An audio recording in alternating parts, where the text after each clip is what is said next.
So I've had a couple of requests now to make a video about my favourite perfumes for women, specifically what I like to smell on women. And I have to say, if I want to stick to that criteria very strictly, my answer to that would be that there is a lot of perfumes that I actually wear that I would like to smell on women, and not that I have had the chance to, but I feel like it would be really interesting to smell on somebody else. But what I thought I would talk about in this video are fragrances that I've smelled on women, for women. In some cases, some of these perfumes can be classed as unisex, but predominantly this list I'm going to talk about are fragrances that were marketed to women when they were released, and how they've made a little bit of some of them are more about what impact they made on me, and the second half of this list is more about perfumes that I really would like to smell on a woman. So let me start right back, probably in my early to mid-teens, in the mid-'80s.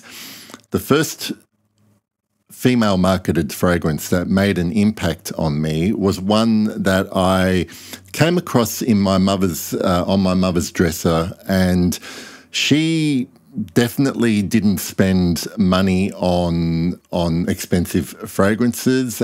If she wore anything, it would be. I distinctly remember her probably having a lot of Avon fragrances, that kind of thing. But one day, for whatever reason, I was passing her dresser and I noticed a bottle of Chanel No. 5. Now, remember, early to mid-teens, and I wasn't wearing fragrance at that point, and I definitely recall having heard of Chanel No. 5. So I picked it up and smelled it. I can't remember if I sprayed it, but definitely smelled the cap at least. And it was my first experience of making that connection of something that smells quintessentially feminine, because you've got to remember, for me growing up, back then, the adults wearing fragrance in my life were, and probably the way fragrances were marketed back then, there was a really clear divide between masculine colognes and the more feminine perfumes. And so, you know, my dad, my granddad would wear stuff like Brut and Old Spice, and my female relatives, my mum, like I said, Avon perfumes. I remember my aunt loving Dior Poison at some point, and Cacharel's Lulu, that kind of thing. But I smelled Chanel No. 5, and for some reason, and maybe because it's so ubiquitous, that scent was almost recognizable, even though I'm sure it was the first time I had smelled it. But obviously, maybe subconsciously, I had smelled it on the street or in some kind of environment where someone was wearing it. So Chanel No. 5 made a big impact on me, and that was the Eau de Parfum. I actually own the Eau de Cologne version, and I wear it and I love wearing it, although I'm pretty sure that I find the Eau de Cologne a little bit more wearable for my taste, whereas probably the Eau de Toilette and the Eau de Parfum are something that I definitely prefer to smell on a woman. A little bit later on, when I was in my early 20s, I have this very vivid memory, the first time that I smelled a particular perfume. I was actually on a coworker. I was working in hospitality at the time, and I smelled this perfume that this girl was wearing, and it was the first time I remember being compelled to say something like, I love the way you smell. What is it? And it was probably late 90s, and so this perfume had been out for a little bit, but not for too long, and it was none other than Angel by Thierry Mugler. It was such a and at the time, again, I was not a frag head, not a perfume enthusiast, but it really was one of the first perfumes I noticed, and obviously, I guess, kind of started this whole gourmand craze that probably still continues even into today. And I just loved the way it smelled on this particular person, probably. Frankly, I don't know if I've smelled it on too many other people since then, but it really made an impact on me. So then a little bit later on, when I started to get into perfume, the next time that I was compelled, I couldn't resist asking someone what they were wearing. This was a complete stranger. I think I've mentioned this on my channel years ago, probably in other videos. I was on a train and I was sitting next to a young woman, and I just started to get into fragrances. So I definitely was more aware of what people were smelling like around me, and she just smelled really good, like so much so that, you know, it was something that wasn't choking me out for starters, but I could obviously pick up really easily. I think the train was like at the end of the day, on the way home, and I just had to ask her what perfume she was wearing, and it was none other, and another kind of sweet perfume. And you'll probably notice a trend here with some of the other perfumes that I've decided to talk about in this video.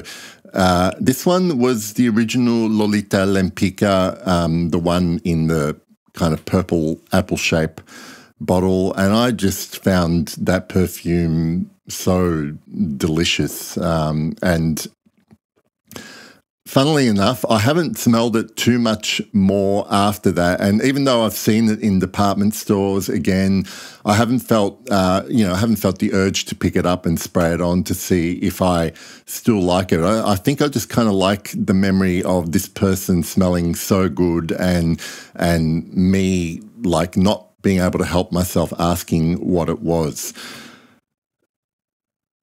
Later on, when I was really quite into perfumes, the other perfume that I really enjoy smelling, that I even wore a couple of times myself, but that was almost me forcing myself to wear something that I really like the smell of, but then I realized that I only like to smell it on other people. And this particular perfume is Yves Saint Laurent's Cinema. I can't remember. I know it comes in the Eau de Toilette and Eau de Parfum. I think it's actually discontinued now. I could be wrong about that, but that was kind of the first time, after smelling Angel and Lolita Lempicka. This one, although there's still a vanilla base, I kind of felt like I was starting to appreciate a little bit more sophistication in perfumes, particularly ones that I wasn't wearing myself. So Cinema is always going to be like a kind of favorite of mine. And the very last time that I complimented someone on the perfume they were wearing, this one was a little bit out of the blue. It was a co-worker, actually it was someone I'd worked with for a while. And one day they were at work, and I was just passing by her, and she just was smelling a really nice smelling perfume to my nose. It had really good sillage. I don't know whether she oversprayed or not, but it definitely got my attention.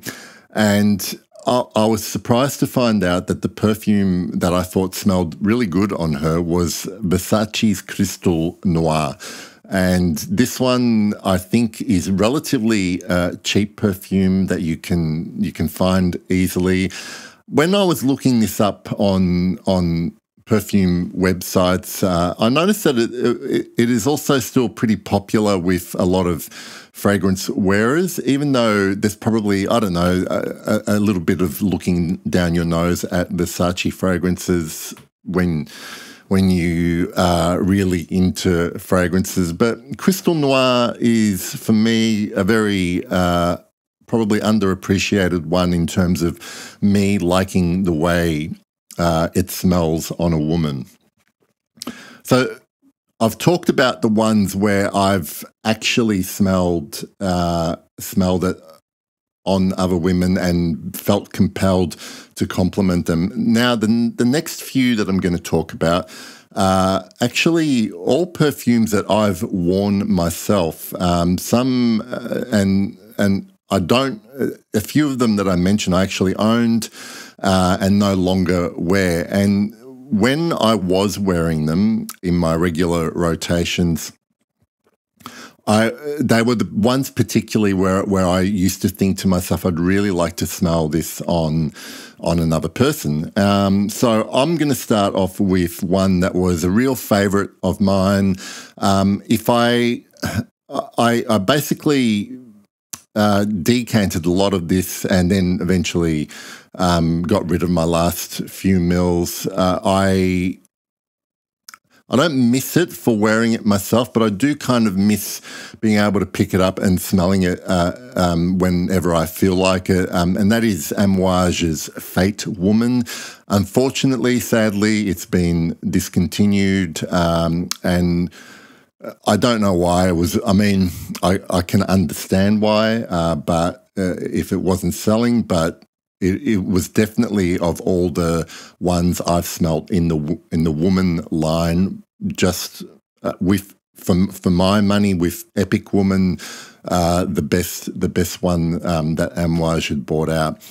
I also really wanted to smell Serge Lutens Santal Majuscule. I own that as well, and again, I enjoyed it. But for me, it was always a case of, whenever I wore it, it didn't feel like me. I never felt 100% comfortable that I was that perfume was me, and I always loved the smell of it and always wanted to smell that on someone else. So that was Santal Majuscule.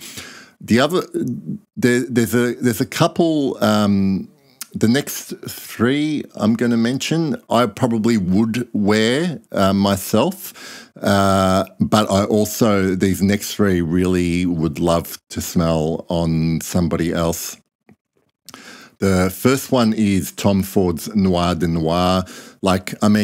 This rose perfume, as much as I love wearing it, I can only imagine how much I would love to smell it on someone else. The next one is Coromandel. I have a sample of Coromandel from Chanel Les Exclusives. The Eau de Parfum is the only one that I know. Again, I enjoy wearing it, but it's all about smelling it on another person for me.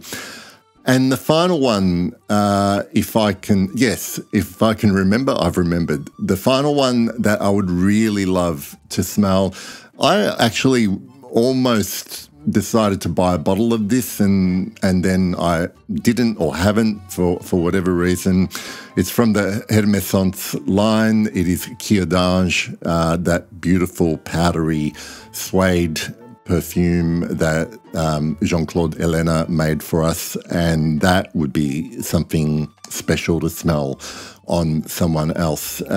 So I think that's about 10 fragrances I've talked about. They would be stuff I would really love to smell on a woman. Some of them I'd wear myself. Some of them I'd just be happy to experience it on somebody else's skin. Let me know what your favorites are for smelling on other people. I don't want to assume anything, but stuff that you probably can't wear yourself but love smelling on someone else. I'd love to hear about them in the comments. As always, thank you for watching, and I'll see you next time. Bye for now.